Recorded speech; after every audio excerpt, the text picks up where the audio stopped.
Hello class 11 students, physics class में सरल रेखा में गति चैप्टर चल रहा है और पिछले क्लास में भी हम लोग कुछ अंक प्रश्न सॉल्व किए थे। तो आज हम लोग कुछ और अंक प्रश्न सॉल्व करेंगे। आगे कुछ और एग्जांपल देखते हैं, जैसे कि एग्जांपल, किसी कण की गति को समीकरण s = 10t-2t² से व्यक्त किया जाता है, जिसमें s जो है वो मीटर में है और t सेकंड में मापे गए हैं। कण द्वारा t = 2 सेकंड से t = 5 सेकंड के मध्य चली गई दूरी क्या होगी। ठीक है, तो हमें दूरी निकालना है, तो यहां पर लिखेंगे t = 2 सेकंड में कण द्वारा चली गई दूरी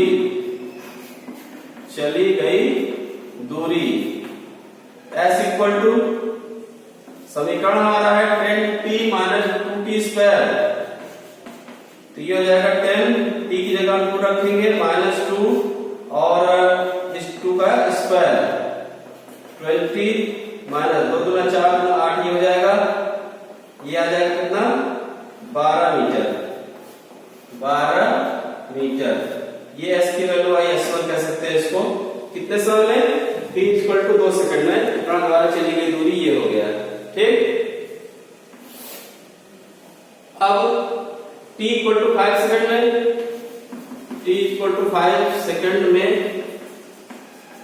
चली गई दूरी s = फिर निकालेंगे 10t-2t² से 10 t की जगह रखेंगे 5 -2 और यहां आ जाएगा 5 का स्क्वायर, ये 10 × 50 हो जाएगा,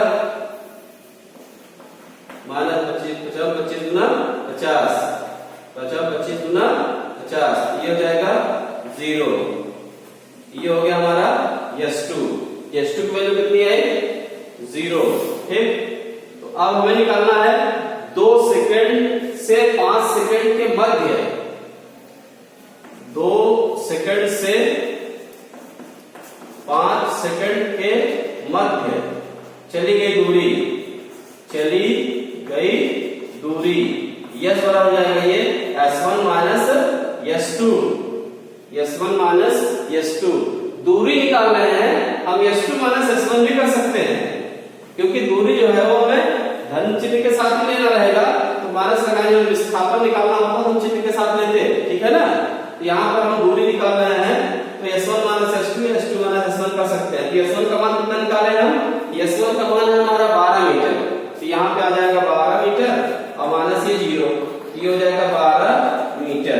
तो यस का जो वैल्यू आ गई कितनी हो गई 12 मीटर। ठीक है,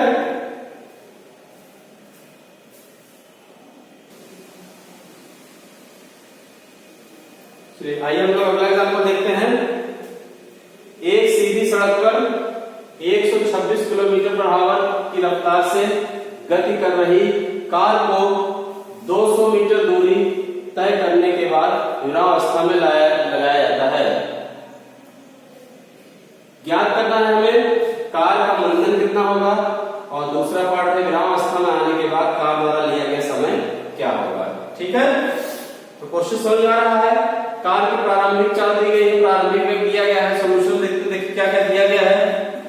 प्रारंभिक वेग है 126 किलोमीटर प्रति घंटा, तो ये u का मान है 126 km/h किलोमीटर प्रति घंटा। ठीक, कार की रफ्तार की गति दी जा रही है और 200 मीटर दूरी तय हो रही है। कितनी दूरी तय हो रही है? 200 मीटर। तो s की वैल्यू हो गई 200 मीटर। दूरी तय करने के बाद विरामावस्था में लगाया जाता है, अर्थात इसको विराम में ले आया जाता है। तो विराम में लाने का मतलब इसका अंतिम वेग जो है वो 0 हो गया, तो v की वैल्यू कितनी हो गई 0।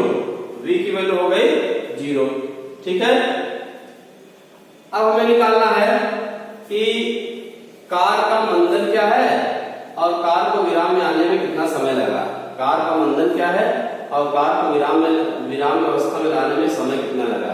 ठीक, तो पहले हम हल करते हैं गति के प्रथम समीकरण से। गति के प्रथम समीकरण से v इक्वल टू होता है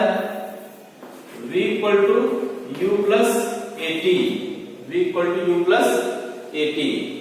तो अगर हम यहाँ मान रखें तो ये हो गया 0 और u का मान है, देखिए 126 किलोमीटर प्रति घंटा है, 126 किलोमीटर प्रति घंटा है और दूरी मीटर में दी जा रही है, तो हमको इसे मीटर पर सेकंड में ले आना है।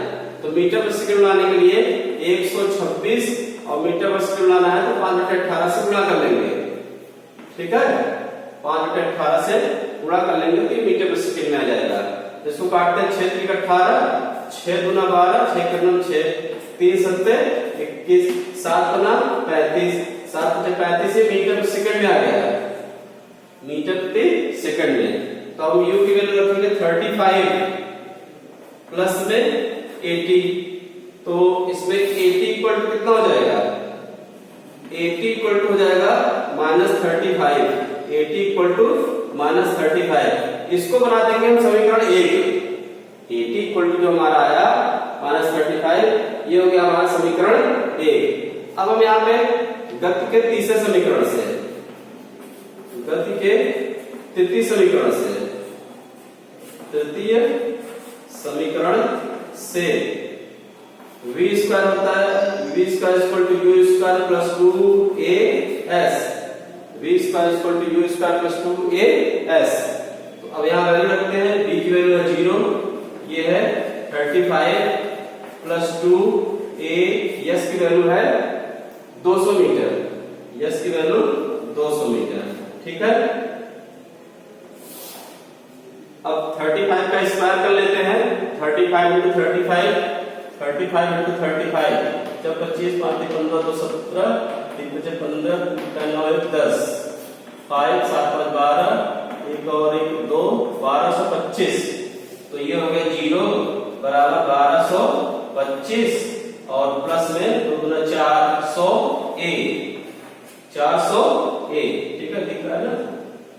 अब अगर हम 400a निकालते हैं, 400a बराबर क्या हो जाएगा, ये -1225, -1225, a इक्वल टू हो जाएगा माइनस में 1225 बटे में 400, ठीक है।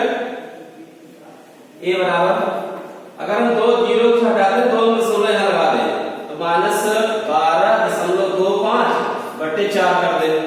अब इसको काट देते हैं, -4 के 12 और ये हो जाएगा 0.0424 मीटर पर सेकंड स्क्वायर।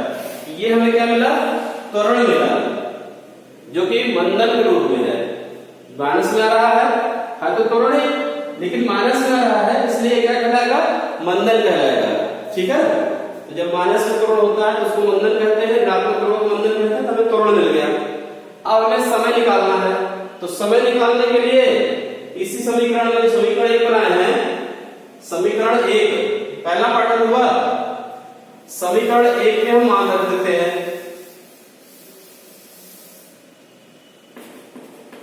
समीकरण 1 से 80 इक्वल टू निकाले हैं, 80 इक्वल टू -35, तो एक की जगह पर हम रख देते हैं -3.06 इंटू टी बराबर -35, माइनस का दो तरफ कट जाएगा, टी बराबर आ जाएगा 35 बटे में 3.06, ठीक। तो टी बराबर आ जाएगा 3 का 3 लगभग हो जाएगा 12 सेकंड, 12 से कुछ कम आएगा, लगभग 11.5 के आसपास आएगा सेकंड डिवाइड करने पर, ठीक है। तो हमें दोनों पार्ट का आंसर मिले, एक त्वरण पूछा गया था मंदन के रूप में, मंदन पूछा गया तो दूसरे में समय पूछा गया था, ठीक। तो ये एग्जांपल सॉल्व हुए।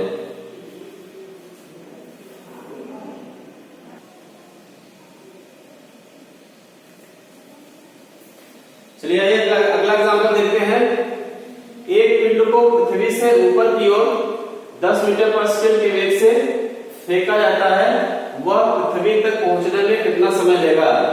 जी का मान दिया हुआ था, g इक्वल टू 10 मीटर पर सेकंड स्क्वायर, ये क्वेश्चन के साथ दिया गया है। तो एक पिंड को पृथ्वी से ऊपर की ओर फेंका जा रहा है 10 मीटर पर सेकंड के वेग से, और वह पृथ्वी तक पहुंचने में कितना समय लगेगा। पिंड को ऊपर की ओर फेंका जा रहा है तो ऊपर की ओर जाएगा, अधिकतम ऊंचाई तय करेगा और वहां से फिर लौट करके पृथ्वी तल पर आएगा, तो पृथ्वी तल पर उसको वापस पहुंचने में कितना समय लगेगा ये निकालना है। ठीक, तो हम सबसे पहले ये निकाल लें कि अगर पिंड को हम ऊपर की ओर फेंक रहे हैं तो अधिकतम ऊंचाई तक जाने में कितना समय लेगा, अधिकतम ऊंचाई तक जाने में कितना समय लेगा। जितना समय ऊंचाई तक जाने में लेगा उतना समय ही वो फिर से वापस आने में लेगा। ठीक है, तो दिया क्या गया है, पहले u दिया गया है, u कितना है 100 मीटर पर सेकेंड, 100 मीटर पर सेकेंड।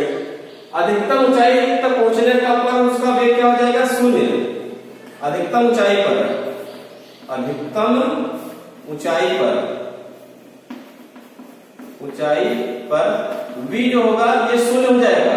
अधिकतम ऊंचाई तक पहुंचने में जो इसका वेग होगा वो 0 हो जाएगा। g की वैल्यू दिया जा रहा है 10 मीटर पर सेकेंड स्क्वायर है, तो हम पहले निकालते हैं अधिकतम ऊंचाई तक पहुंचने में लगा समय, अधिकतम ऊंचाई तक पहुंचने में लगा समय। ठीक, ये निकालते हैं प्रथम समीकरण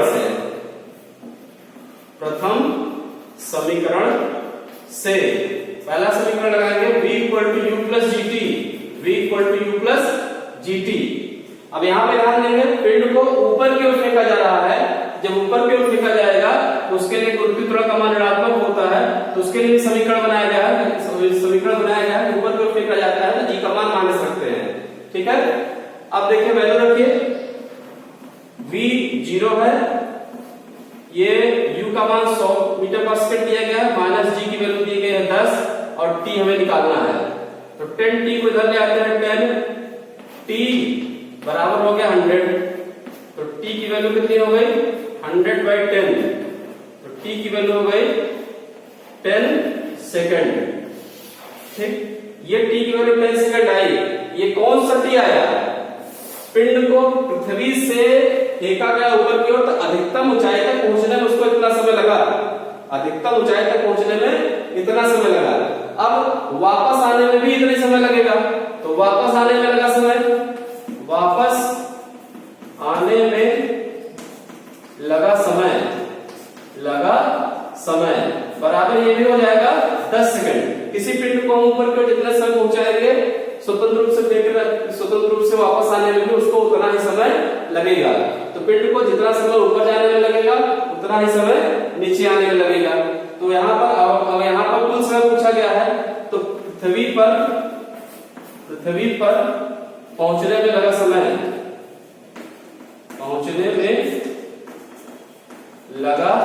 समय, बराबर हो जाएगा 10 सेकंड जाने में प्लस 10 सेकंड आने में, ये हो जाएगा टोटल सेकंड 20। तो पिंड को पृथ्वी से ऊपर जाने में और पृथ्वी तक वापस आने में जो लगा समय हो जाएगा टोटल समय, वो हो जाएगा 20 सेकंड।